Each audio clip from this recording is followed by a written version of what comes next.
Now I want to show you another aspect of working in clay for making statues.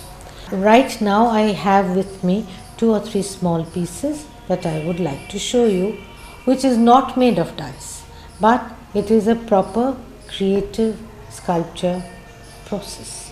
Now look at this face. This is called the cry. This is actually a maquette.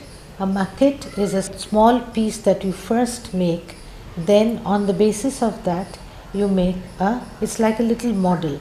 So you make a larger piece afterwards, that is, you translate this into a larger size, and after that you turn it in bronze.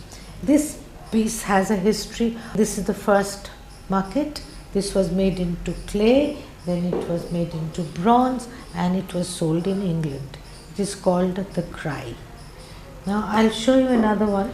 Musician. Look at him playing the harmonium.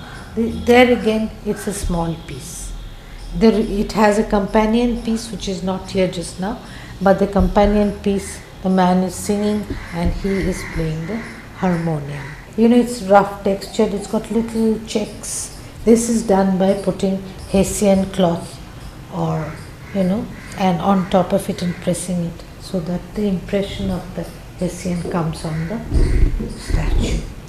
And we have very many larger pieces which are also done in a creative manner, which can be turned into bronze, which are turned into bronze, and because once you do it in bronze it lasts forever, whereas there is an element that it might be breaking, or there is a kind of ephemeral quality about biscuited terracotta or clay sculptures.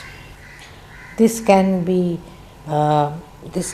glazed, so it will give it color. It can be turned into bronze, and well, I think that this explains the large scope, the variety and the scope of working in clay. Thank you.